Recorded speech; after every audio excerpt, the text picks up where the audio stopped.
Hello and welcome to Chronicle Live on Facebook and the Aston Villa page from Birmingham Live on Facebook, as well as the Newcastle United page on YouTube for Chronicle Live. I'm Andrew Musgrove. I'm the host of the Everything is Black and White podcast up in Newcastle.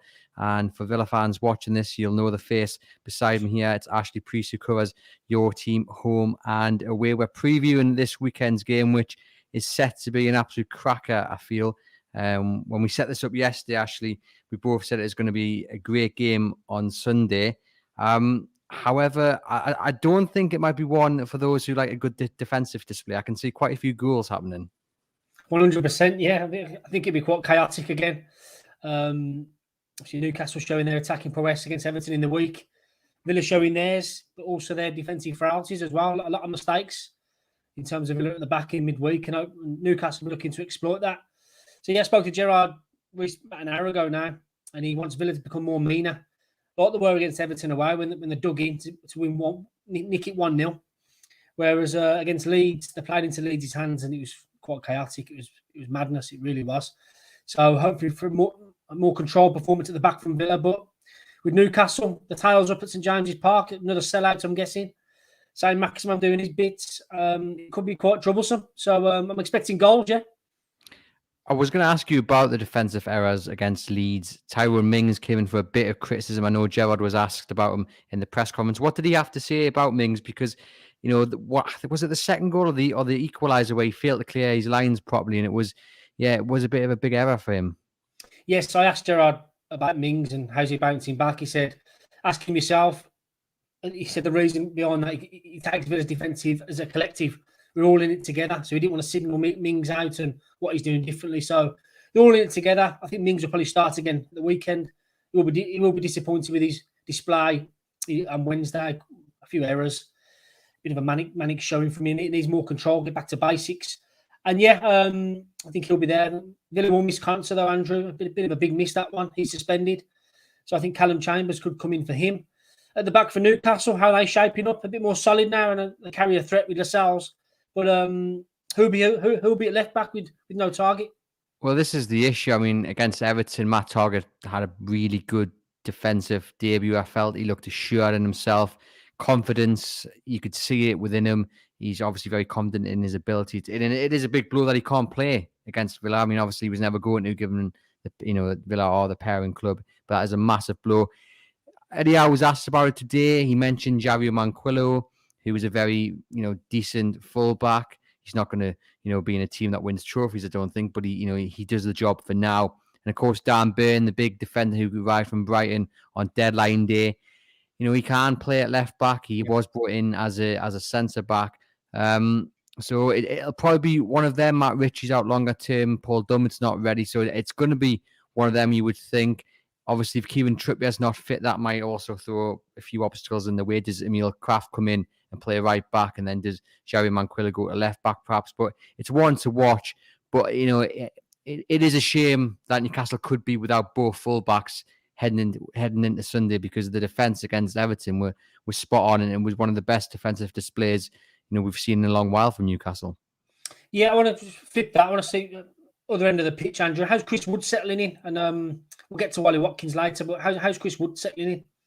Well, he needs a goal. He very nearly got one of those goals where if you're needing a goal, it happens. It hit his thigh and it bounced over the keeper, but he was offside. He just needs a goal, and you feel, once one goal comes, the rest will flow, I think. But at times it was frustrating against Everton. He was doing his job. He was winning the headers, but the way Newcastle play, there was no one up and around him, and you could hear people in the crowd saying exactly what I've just said there. Look, there's no one around him, but you can't complain because Chris Wood is getting up. He's winning the ball in the air, but there's no one to pick the ball up after him. And it'll be interesting to see how Eddie Howe fixes that, because Callum Wilson is a long-term injury, so they're going to need Chris Wood to start scoring goals. I think he would have looked at the way Tyrone Mings played on Wednesday night, and he'll be just rubbing his hands and thinking, you know what, I've got a good opportunity here to get my first Newcastle United goal. Yeah, I think Wood's got a decent record against Villa as well. But in terms of Watkins, I'll go back to Woods a second there. Ryan Fraser, Saint Maximin, they seem to be the beneficiaries of Wood dropping deeper, perhaps, and winning the balls, and they're getting the goals, as we've seen. With Ollie Watkins as well, I think it's a similar situation. He's 5 games without a goal, not looking the same player he was previously. Bit out of form, dare I say it. And remains to be seen if he starts again on Sunday. I think he will. I think Gerrard will stick with Watkins, but he's looked off his game of late with Coutinho and Ramsey getting the goals that we've seen. And I mean, Watkins is a willing runner. We know that, but I'm intrigued to see in the comment section how Villa fans are rating Watkins at the moment and whether Ings should come in for him. But big blower down here, Andrew. Emi Buendia, he's looking a huge day for Sunday. Big player for Villa, Emi Buendia. Record signing. Been player of the month last month as well. Really coming on strong now and looking every bit of £40 million player. So he's got a bruised hip. He'll be touch and go for Sunday. I don't think he'll make it, in honesty, judging by Gerrard's comments. So there's a decision to make as who plays alongside Coutinho as the 2 number 10 positions. I was going to say, when I was watching the game against Leeds and I saw Bienda go off and then I saw Gerrard's comments afterwards, I think a lot of Newcastle United fans, we don't want to see anyone get injured, but the fact he was a doubt and is a doubt for Sunday, I think a lot of Newcastle United fans would have been very pleased with that. You mentioned there in the comments, people have started to get in on the comments. Ian Slater there says he would start Ings against Newcastle. We've got Ray J here saying he wants Watkins dropped. I mean, how has Danny Ings been handling playing second fiddle to Watkins, and would he be ready to come in at the side and test this Newcastle defence, do you think? Yeah, 100%. Yeah, Danny Ings, you've seen what he can do against Newcastle, that great goal at Villa Park, you remember that one. But yeah, Gerrard wanted to bring him on Wednesday. Ings was stripped and ready to come on. Conte got his red card, so then Gerrard had to shut up shop. And he's been used as a bit of an impact sub of late, Danny Ings. And we're talking about a former England international here, £30 million player, who's been brought on last 10 minutes in games to try and nick a goal. So he'll be frustrated behind the scenes at not getting more game time. Did he do enough when he was leading the line prior to Coutinho coming in with Watkins dropping back in? Probably not. Hence why he's on the bench now, and Watkins is taking his chance when he had it previously. So the two of them are fighting for that number 9 starting shirt. And good options to have, Andrew. If Wood's not there for you, who's on the bench to come in and get a goal for you, would you say? Oh, is it? I mean, Chris Wood will be there for Newcastle. There's no other options other than Dwight Gale, but he's not been fancied by Eddie Howe. He's not been fancied by Steve Bruce. And it's funny because I think Dwight Gale would fit the system a little bit better in many ways because, he can run onto the ball, which is, Chris Wood's never going to run into the channels. And we saw a couple of times against Everton, the ball was thread through. And if Callum Wilson's there, he's onto it, but not for Chris Wood. But I mean, Chris Wood will start the game. And you mentioned there, what I'm interested to know is, has Steven Gerrard been asked about Watkins and Ings, and has he given any suggestion that Watkins might drop out this Sunday? No, he hasn't. Well, he's asked about it quite frequently, as was Dean Smith before him, given the pairings. And obviously Dean played them both together. It didn't really work and hasn't done. Hence one's ahead of another at the moment, with Watkins getting the nod. So it's something I've asked Gerrard about this previously. He's not concerned by it. Watkins is doing his job up front at the moment. He's occupying 2 defenders, which has allowed the likes of Coutinho and Ramsey to thrive. So he's doing his job at the moment, albeit not scoring. He's 5 games without a goal, like I've mentioned. So, interesting. Up at Newcastle, Andrew, I just want to ask you, what the turnaround? I mean, is it down to the January transfer window? Is it down to Eddie Howe? 4 games unbeaten now, back-to-back wins. What's the feel-good factor down to? I think it's a mixture of a lot of things. It was always going to take a bit of time for Eddie Howe to work his magic. Newcastle was so deflated and down under the previous manager, and there was a lot of things wrong. It may have taken Eddie Howe perhaps a little bit by surprise, and he's come in, and we saw little bits of improvement, even though he wasn't winning any games. And obviously they beat Burnley and they couldn't build on that. And it was really key that after they beat Leeds, despite the couple of week break, that they took on Everton and they built on it. They've done that. Now they look ahead to Villa, and it's really key again. We see another good performance and hopefully a victory. And that was the other thing nice about Everton, was that it wasn't just a win.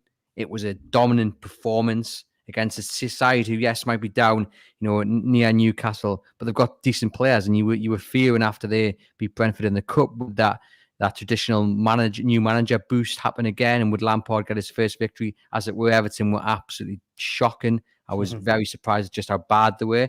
But Newcastle, their part, were brilliant, and they deserved it. They deserved all the goals they had. They could have had more. everybody across the pitch was spot on.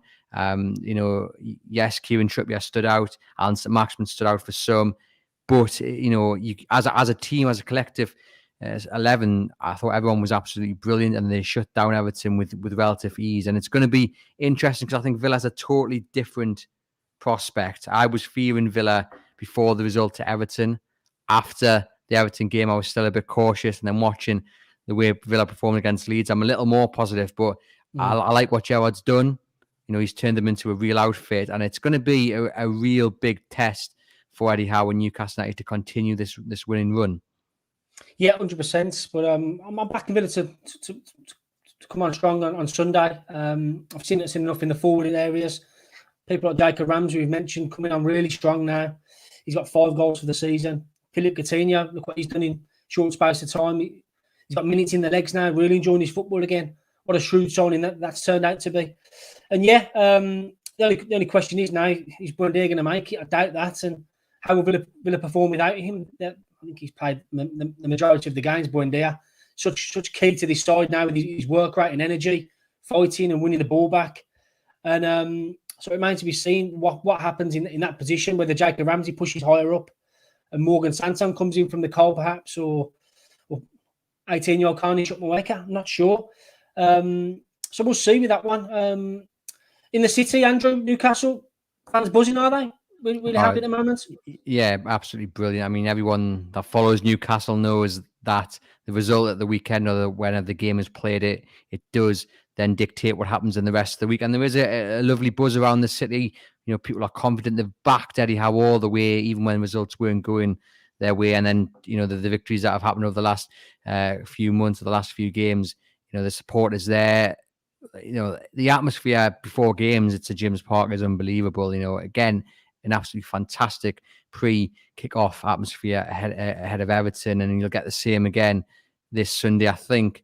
For Newcastle United fans listening and watching, War Flags, I'll be back in the Leazes end, which means for those Villa fans who aren't too sure what I'm talking about, you get both ends behind the goals at St James Park with flags, and it looked fantastic against Everton. Usually it's just in the Gallagher end, which is the big stand at the one opposite the away fans. But this time it looks like it's going to be once again in both ends, and it just sets the atmosphere up. And we've been talking on previous episodes of the Everything is Black and White podcast that it was time the players matched the effort of the fans and what they were showing, and they matched it on Tuesday. And fingers crossed they'll match it again on Sunday and get the 3 points from a Newcastle point of view. We've got a few comments here from Newcastle watchers and listeners about Chris Wood. And Ron here says Wood is winning the ball in the air. He knocks the ball to the wing where Maxi should play, but he's ran to a central position. And once they're aware of each other's positional play, there'll be a massive improvement. And I think that's spot on from Ron. Chris Wood, a bit like Watkins, I think, does a lot off the ball. And of course, they're judged on the goals they score and the chances they miss and what have you. But there's a lot maybe that doesn't get picked up if you're only watching the highlights, or if you're only listening on the radio. If you're watching the full game, you then see the whole rounded display, which I think both Watkins and Wood do. How will Villa's defence handle Chris Wood? He is good in the air. He can lead with his arms. He likes a good physical battle. How are the likes of Mings and Co going to deal with that? Yeah, it's going to be interesting because obviously Conte's not there. Conte's been a mainstay for Villa. He's been by far the best centre-half I've had for a while, to be honest with you. I'm shocked he hasn't had an England call-up, Andrew. Ezri Konsa, such a good player. So, yeah, without him there, there's going to be question marks as well with Tyrone Mings' form of late. Mistakes creeping into his game again. It's going to be so intriguing. I expect Callum Chambers to come in. I haven't seen too much of him yet in a Villa shirt. Came on late on Wednesday. Wasn't really fancied at Arsenal, hence why Villa swooped and got him in January. Could be a clever signing, that one. A player who can play in a number of positions. He was an £18 million buy for Arsenal back in 2014. So, it's a player with calibre there. So, a big acid test for him. Chris Wood, Premier League pedigree, been around the block and done it, scored goals for fun. And I'm really quite anxious about the new pairing, especially with Mings' form. He will look to prove a point, in Chris Wood, knowing the fact he hasn't scored for Newcastle yet, he's bound to score on Sunday. I just know it. And I can't believe 17 years. Last time Villa won at St James's, Andrew. 17 years. You remember the game, what game that was? No, 17 years ago. That's a long while ago. Go on, tell me what game it was. I hope you know the answer. It's when Bowyer and Dyer started. Oh, the fight. Yes. Now you've said that. There's a good reason I had forgotten. Yes. Yes. The infamous punch up So, in the middle of the pitch. I always like that because you can see Shearer arguing with the referee when he sends both the players off. Yeah, I think the Newcastle players weren't too bothered. The Villa players were splitting it up. Gareth Barrow's in there and all sorts. So the Newcastle players just let them get on with it. So Stephen Taylor's a lovely fall at the ground when he's handled brilliant. it and pretends he's been yes. Brilliant. Yeah. It was, like I say, a reason I've forgotten that game. There's plenty of people in the comments talking about this Watkins and Ings debate, so I'm going to pop this comment on for you to answer here. So it's always like this with Watkins. I think he's thinking that you're maybe liking Watkins a bit more than Ings, and he's talking about how Ings's footwork never gets talked about. So is there a slight bias towards Watkins, do you think? I should get off the fence, really. I've got splinters in my backside because I've been critical of Watkins before and I've been jumped on. You ain't got a clue. It's one of them ones. It's such a talking point, Andrew. Ings and Watkins. Ings is much the better finisher. You've seen that at Brentford away. Finished with his left foot. Watkins would never be able to have done that. Ings is a marksman, a sharpshooter. If you get half a yard, he tends to score a goal. Watkins will need about 4 shots to score. So it's such an interesting debate. You're asking me Watkins' his form lately? He hasn't been good enough for me. He's been anonymous in games. Okay, he's a workhorse. He's a runner. Again, Ian makes a good point here. Ings square peg in a round hole. We didn't need him. I can see that debate as well, Andrew. Ings signed in the summer, the same week Grealish left. And was it one to appease the fans and the squad? We'll go and get him for £30 million. What a player he is. We'll get him in, get the feel-good factor back as well, off the back of the Grealish sale. So, listen, Danny Ings, great player. I've liked what I've seen so far. It's just, it's a tough one. It's a real tough one. 2 different players. Watkins is the younger one. Got a bit more about him in terms of work rating. He'll run the channels a bit more. Ings is your more intricate footballer. He'll drop into the pockets, get on the ball and turn and face up the defences. And he's such a fox in the box as well. So, if you're asking me, I'd throw Ings in for the Sunday, give him a chance. You know what? If he doesn't score after an hour, you'd be thinking the fans will be out there saying, what was he started again for when he's playing Watkins? So you can't win with this one. So Watkins 5 without a goal now. Pressure's cranking up on him. He needs to come good now again. I think that's a fair comment. And Ings will be waiting in the wings to come on and hopefully get his chance. But yeah, they're fighting for a shirt, and that's what you want at football clubs, right? No, it's positive. I mean, up at Newcastle, we've got a bit of a dilemma about who starts in midfield. Obviously, Newcastle have spent a lot of money on Bruno Guimaraes, who was on the bench against Everton. He came off for the last 5 minutes. You know, people are very excited about his arrival. And it's stranger because a lot of people are talking about whether he starts against Villa on Sunday. But it's hard to then say who drops out because John Joe Shelby was excellent against Everton. Joe Willock finally looking like the man Newcastle signed in the summer for a lot of money. And then you had Joe Linton, who's just become something else. You know, you had 3 top class performances from 3 players, and one of those players would have to drop out for Bruno Guimaraes, but he hasn't moved to Newcastle to sit on the bench. And it's one of those where you're scratching your head and you're thinking, if I was Eddie Howe, I'm not jealous or envious of him making that decision, but what a brilliant decision to have to make. You know, which of these great players do you drop out? And yes, we need to see more from the players and we need to see more from Joe Willock. But if you drop Joe Willock out on Sunday, does that not just kill his confidence? And then, you know, that the progress he's made in the last few games, because he was good. He was better against Leeds. He was excellent against Everton. You drop him out, his confidence goes, and you're right back to, you know, to where you don't want to be with him. So it's a brilliant dilemma from a Newcastle point of view to have. And it's a really exciting one that the eyes will be on the team sheet. In terms of Villa, was the expectation that they should have beaten Leeds, and given the way the defence performed, and you didn't end up closing the game out, will Steven Gerrard have gone in the dressing room a bit angry? Will he have gone in and over the last few days saying, like, we want to see a reaction, we need a reaction against Newcastle? Yes, in the post-match on Wednesday, he was quite jokey, to be fair. I thought he'd be coming a bit fuming, knowing the fact Villa give away 2 goals and 2 points, really, being 3-1 up. But he came in. What an advert for football that was. Great game for the neutral. But behind the scenes this week, last couple of days, I think he's laid into him a little bit. He said that today. There needs to be a bit more meaner, box more clever. Need to go back to how we defended against Everton, a bit more dogged and really, like you say, conceding 3 at home. That can't happen again, really.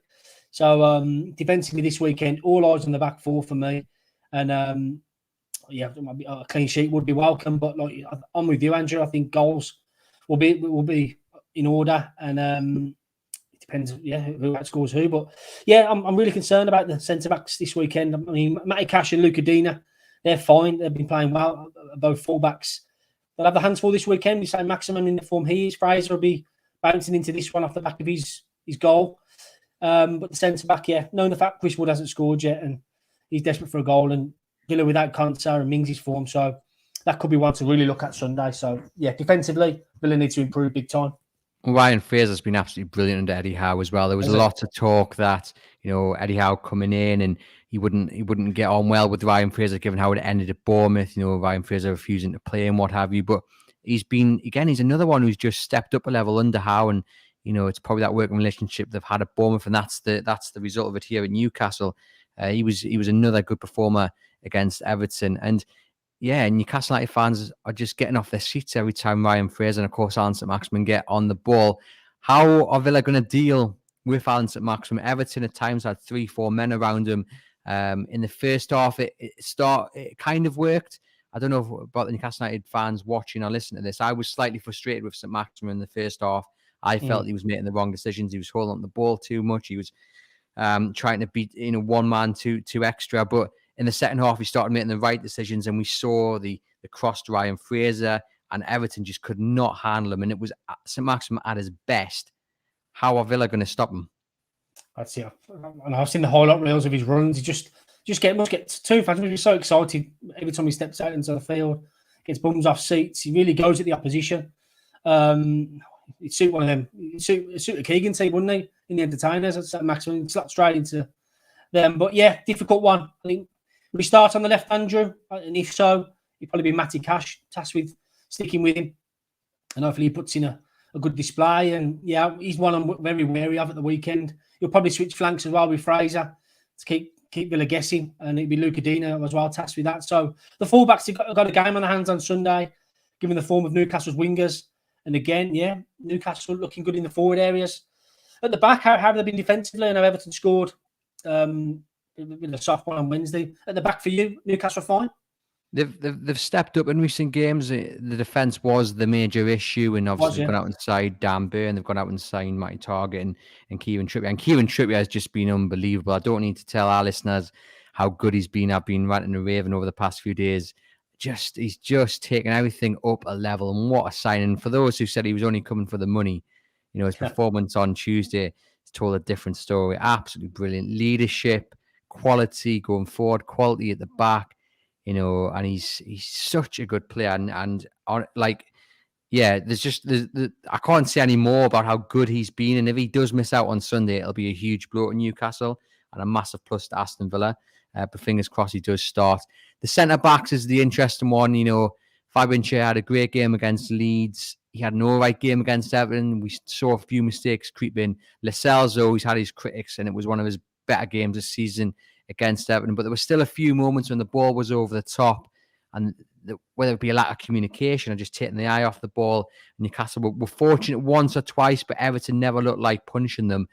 And my fear is that if Villa get that sniff, they will punish them, because Coutinho is in such good form, because Ramsey's in such good form. Whereas you look at, Dele Alli, he's not match fit. You look at Van de Beek, barely played. So they were never really up to scratch. Whereas the two I've just mentioned in the Villa side, I think, will punish any mistakes Newcastle give them. But fingers crossed, Newcastle are secure at the back, and from a Newcastle point of view, they don't give anything away. I think John Joe Shelby's got an important role to play on Sunday, given the fact Villa play 2 number 10s, Andrew. It'd be maybe Ramsey and Coutinho. They'll be tasked with just playing between the lines. Do you know what I mean? So I think Joelinton, Willock and Shelby need to be switched on, because when Villa get the ball at the back, they'll look for them two, Coutinho and Ramsey. And as we've seen against Leeds, they can be devastating. A couple of balls, and it takes 2 passes and they're in. So Shelby needs to be on the money on Sunday to watch them pair. just on Trippier and Coutinho, the way he's talking about Trippier there and Coutinho, there's some similarities there. Trippier's come from Atletico, big club, Champions League club. He's coming to Newcastle. He's pretty much adored now, isn't he? Fan favourite, loving life on Tyneside so far. And the same with Coutinho for me. Come from Barcelona. Jamie Carragher's done a good column today saying Coutinho's feeling loved again, just enjoying his football. And for Coutinho to come from Barcelona and obviously being a Champions League winner with Bayern to come at, no, I'm a Villa fan as well, Andrew, to come to Villa, 11th place last season, bit of a mid-table team, was a big risk for him, and he's doing it on the stage now, isn't he? He's making the headlines again, like he was at Liverpool, and he's feeling loved again. Similar situation with Trippier, bit of a fan favourite. So the pair of them coming to clubs like Newcastle and Villa, and hopefully there's more of that calibre of player to come to both teams, and that's exciting. Newcastle and Villa can then look up and target you like Tottenham's and Arsenal's and try and leapfrog that. So that's nice to see. Big players coming to the northeast and the Midlands again. So I'm all for that, as opposed to going down to London, like we say. So yeah, Trippier and Coutinho, two exciting signings, and they'll be there on Sunday. And yeah, we're looking forward to that one as well. Yeah, it shows the potential of both sides, doesn't it? And how they can attract some really big name players. In terms of injury updates, Ash, can you just tell our listeners and your listeners what's going on? We've got Si there asking about Matty Cash, and he was asking about Bailey and Traore earlier in the show as well. So just update us if you can. Yeah, Cash is fine. So thanks for getting your points in there. Cash will be fine. Buendia, touch and go. I can't see Buendia making it. He's got a hip problem. Bertrand Traore, just back from the AFCON, is meant to be in line for his return to the squad this week. He's picked up another injury, Bertrand Traore, so he's got a hamstring injury, facing a few weeks out again. Just injury after injury in terms of Traore, Andrew. So not seeing him for a while. And Leon Bailey will be in contention to make the squad on Sunday. So other than that, Villa are fine. Just sweating over Buendia now. That's the main one for Villa. Conte's out, as we know, he's suspended. So I'll run through my expected lineup. It'll probably be Martinez in goal, Cash, Chambers, Mings, Luca Dina. I'd then go with the midfield trio of McGinn, Douglas Luiz, and Sanson, maybe even from the cold. Up front, in attack, I'll go with Coutinho, Jacob Ramsey, and then I'll probably sit on the fence again. I'll probably say Watkins or Ings, take your pick. But 4-3-2-1, and the two number 10s are really coming into their own this season under Gerrard. So Newcastle need to be wary of that threat. Yeah, and I mean, obviously, one man that we've mentioned can't play for Newcastle, but has that Villa link is Matty Target. And for Newcastle United fans watching, listening, Ashley joined us on the podcast last week, and you can still find it. It's available on our podcast channel, where he gave us the introduction to Matty Target. He explained why he's come up to Newcastle, his weaknesses, his strengths. And we've got here a question from Antonio, who says, do you think Target will stay with Newcastle after the loan? I do, yeah. If you're asking me now, I do. I think he's probably, I wouldn't say burnt his bridges with Gerrard, but I think Gerrard would be disappointed the fact that he went into his office and said, I want to get to Newcastle. Gerrard would have been disappointed with that. Gerrard wanted Matt Target to challenge Luca Dina for a left-back spot. He wants players fighting for positions week after week. And the fact Target turned around and said, I want to go up Newcastle. Yeah, I think that would have disappointed Gerrard. So I think probably that's a deal that will be made in the summer, should Newcastle stay up. I fully expect that to happen. And yeah, Target's been a good servant at Villa. He arrived in 2019, 40 million quid. Struggled initially, but yeah, came into his own. Obviously, player last season. Did a good job, but I think he's enjoying himself at Newcastle. He'll play regularly up there. And I think that's the next stage for his career. I can see that happening now. An interesting comment here again from Si, and he says, can we please not concede early again? We can't keep playing at a goal down. Now, Si's an Aston Villa fan, making that point to Ash. It's quite interesting, though, because there was a few games ago when Newcastle scored, and I think it was, the 48th minute or so, and did they end up drawing it or losing? I can't quite remember. But the point was that the feeling was they scored too early. So it might not necessarily be the worst thing for a Villa fan if for Villa if Newcastle do get an early goal, because I'm not too sure if they can hold on to the lead. We are seeing Newcastle adapt to that, and hopefully, if they did score early from a Newcastle point of view, they would hold on to the lead and build the lead. But it's always an interesting scenario, isn't it? If a team does get an early goal. Yeah, 100%. Villa have been guilty of that of late. he's taken an early goal to spark them into life, as it were. Happening against Leeds on Wednesday, happened against Man U as well. Went down 6 minutes to get Bruno scored, and in the FA Cup as well, McTominay scored after 8 minutes. So 8, 9, and 7 minutes, but opposition teams are scoring against you. You won down inside the first 10. And that's when Villa have woken up, really. So hopefully that's nipped in the bud. And Gerrard's called for more control, going back to the way he started his reign back in November. So, yeah, hoping that doesn't happen on Sunday, because if Villa go a goal down early on, I think the crowd up at St James's Park will get on Villa's backs, and it could be 2-3 before you know it. So I think Villa need to see the first 15 minutes out, quiet the crowd down, and hopefully nick a goal after that. So, yeah, Villa need to start clever on Sunday. Otherwise, it could be a long afternoon. What's the expectation from yourself? Is this the game Villa definitely should be targeting for 3 points? And if they came away with anything other than 3 points, it would be a disappointment? If you're asking me that about a month ago, I'd have said, yeah, anything other than the 3 points would have been disappointing, given Newcastle's form. But of late, given the window they've had, the run of results they've had, and the bounce that's up there now, I think, would I take a point? I never like to say that, but it wouldn't be a bad result, given Newcastle's form. But it all depends on the manner of the performance, really. So I hope to see Villa win away again, like they did against Everton in that manner. But it'd be a tough game, so I'll probably take a point now if you're asking me one. But at the end of the day, I think Villa need to go up there with the aspirations they've got and beat teams like Newcastle. I do. But like you said, 17 years, Andrew, I can't get it. That's just such a long time not to win on Tyneside. So hopefully that hoodoo's broken, yeah? No, hopefully it's not. Sorry. No, I think you mentioned there the mood of Newcastle and the form they're in. They're in good spirits. I think the way they performed against Everton, not just scraping away, not just being a bit lucky here or there, like it was a proper good display against Everton to get the 3 points. I think that would have done them, the world of good. And you go in, you also go into this game out of the relegation zone or into the weekend anyway out of the relegation zone, which is another massive boost.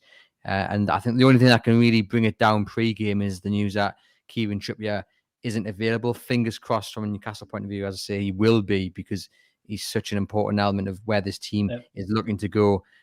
And yeah, I'm just excited to see. I think it's just going to be a cracking game, which is the famous last words in many ways. I've probably jinxed it there. It's probably going to be a boring 0-0 now. No, it's never boring with Villa, Andrew. I can tell you that for free. So yeah, looking forward. It should be another sellout, 2:00 Sunday, and Newcastle vying for the points now. They're doing the relegation fight still. There's no getting away from that. I need points as much as Villa do, because Villa are targeting a strong finish of the season. They're playing teams are expected to beat now. Newcastle, we've got Watford next, Brighton coming up after that. So Gerrard's targeting a strong finish for Villa. They need to finish in the top half, bare minimum for me this season, Villa. It was 11th last season. Disappointing start this one. Needs to be sacked. Gerrard's come in, done really well. But he won't be deemed a success if Villa finish 12th, 13th, below last season's finish under Smith. So Gerrard has it all to do as well. Good start so far. 5 wins, 5 losses, 2 draws from Gerrard's 12 games. So a bit of a mixed bag in terms of that one. But yeah, Villa need to finish the season strongly and go into places like Newcastle and winning. They need to start to do that. So yeah, but like you said, easier said than done. How will it end then on Sunday? What's your score prediction? I was on the podcast on Wednesday with the Leeds Live, and I called a 3-3. So I got 2-2 draw, 4-goal thriller, bit of a goal fest. I'll sit on the fence with the draw because I don't want to be too biased, too one-eyed if Newcastle fans are watching. But the Villa fan in me says a 3-0. I agree with you, 3-0 Villa. But I'll go 2-2 Newcastle on form lately, and Villa got a good couple of goals in them as well.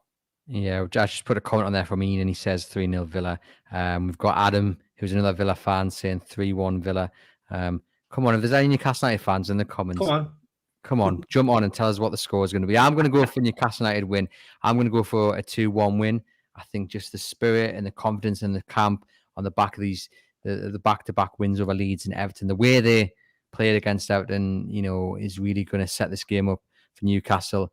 And yeah, I think it's going to be a win for Newcastle. There we go. We've got one. We've got Antonio back on. He says 4-1 to Newcastle United. Mark French 2-1 to Newcastle United. So there we go. It seems fans from either side are confident of victory, which is good. Just to finish off, Ray says Mings will give them 2 goals. So not all Villa fans are that confident. Thank you for that, Ray. Ash, thanks for popping on to the Everything is Black and White podcast on this side. To you guys watching on the Villa channel, thank you for tuning in and enjoy the weekend. Head over to the relevant websites, the Birmingham Live website or the Chronicle website to follow all your team's latest news and updates. Thank you very much for watching.